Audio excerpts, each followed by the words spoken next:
Assalamualaikum warahmatullahi wabarakatuh. Saya Satrio Adi Hanggoro. Pada kesempatan kali ini saya akan membahas materi semantik bahasa Indonesia mengenai logika majemuk dalam bahasa, konstan-konstan logika, dan kesinkronisan makna. Makan, ayam, kunci, polisi. Dari dengerin ini aja, kita udah bisa tahu apa maksud dari kata-kata itu. Tapi coba sekarang kata-kata tadi diubah jadi kayak gini. Apakah ada yang ngerti? Sebenarnya, kata-kata itu artinya sama aja, tapi pengucapannya aja yang beda. Kalau dipikir-pikir, kenapa sih bahasa di dunia ini beda-beda banget macamnya? Dan kenapa juga sih kita harus gunain kata-kata buat bicara? Selamat datang ke dunia suara dan tanda yang kita kenal sebagai bahasa.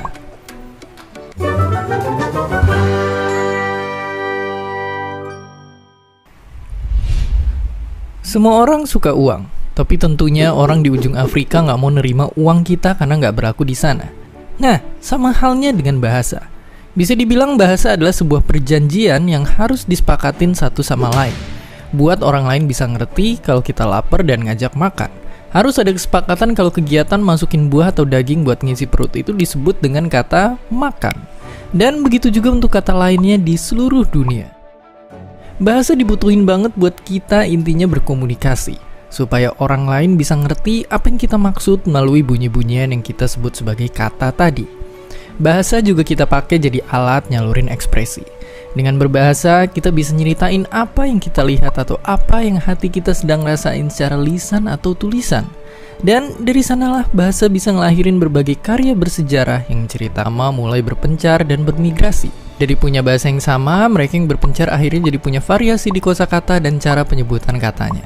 Semua terpengaruh sama lingkungan dan cara hidup kelompok mereka yang beda-beda dan jarak yang bikin mereka terisolasi satu sama lain.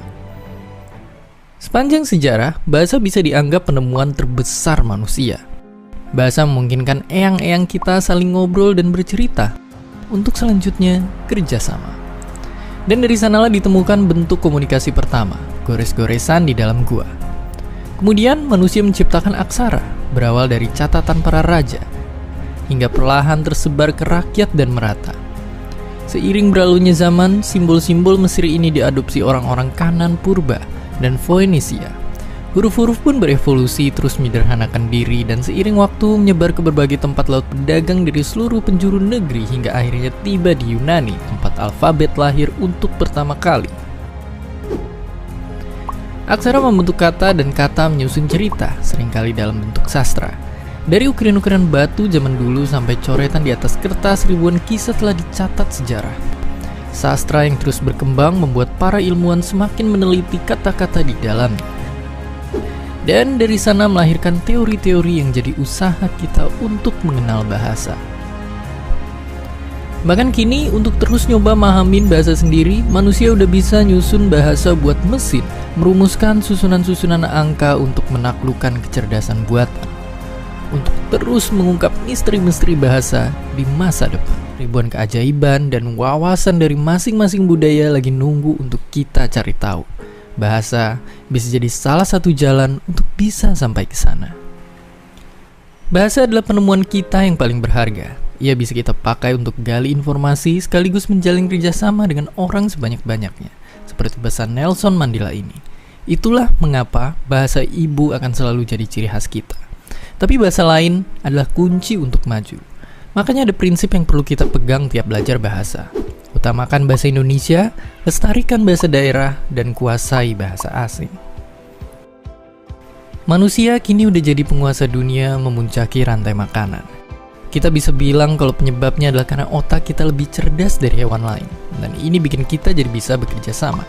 Dan itu semua bisa terjadi berkat adanya bahasa untuk kita berkomunikasi. Dari suara-suara gak beraturan sampai jadi huruf dan kata untuk kita berbicara. Menurut Hussein Munaf, kata majemuk juga dinamakan dengan kata senyawa atau kata berpadu, yang mana ialah kata yang terjadi dari buah kata tetapi telah menjadi satu pengertian. Hussein Munaf juga membagi kata majemuk atas 7 jenis, yaitu 1. Kata majemuk yang bagian pertama diterangkan oleh bayang kedua, misalnya gempa bumi, pinggan porselin.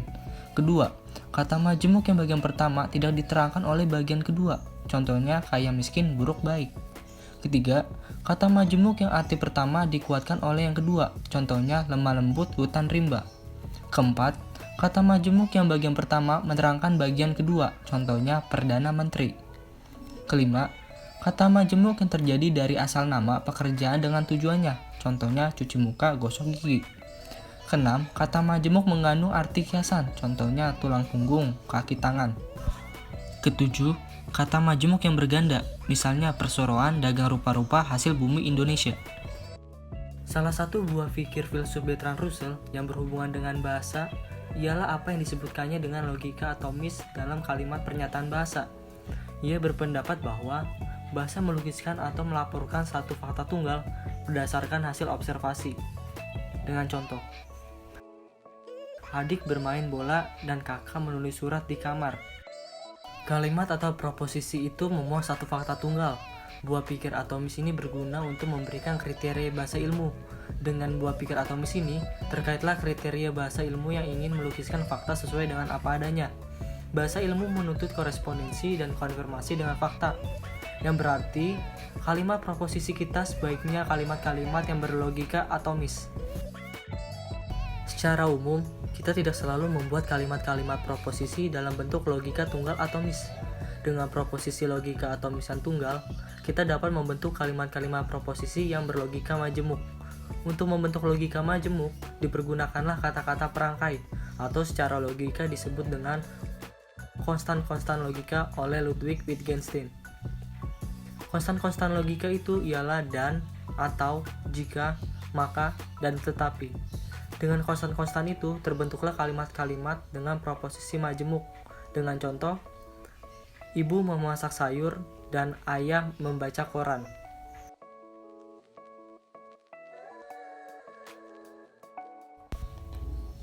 Menurut Aristoteles, logika adalah ajaran tentang berpikir yang secara ilmiah membicarakan bentuk pikiran itu sendiri dan hukum-hukum yang menguasai pikiran. Konstan logika tidak mempunyai rujukan secara empiris, tetapi berfungsi menghubungkan atau merangkaikan proposisi-proposisi yang mempunyai rujukan empiris. Dalam hubungan dengan kriteria makna bahasa ilmu, kita perlu memperhatikan hubungan antara proposisi-proposisi dalam bentuk logika majemuk. Seperti, kita harus mengoperasi pasien itu hari ini, atau pasien itu akan meninggal. Jika kita membaca kalimat di atas, maka akan timbul interpretasi bahwa proposisi pertama menjamin bahwa pasien itu akan hidup jika ia dioperasi. Lalu proposisi kedua, jika pasien itu tidak dioperasi, maka ia akan mati. Contoh konstan-konstan logika yang lain, jika lampu itu menyala, tandanya mesin itu rusak. Ketika lampu itu menyala, maka mesin itu rusak. Kalimat dengan konstan jika, maka bersifat hipotesis. Kalimat hipotesis ini perlu diuji lagi untuk memperoleh kebenaran secara empiris. Sedangkan kalimat dengan konstan ketika, maka tidak perlu diuji lagi. Kalimat ini melukiskan gabungan dua fakta yang secara empiris mungkin telah diuji dan berlaku.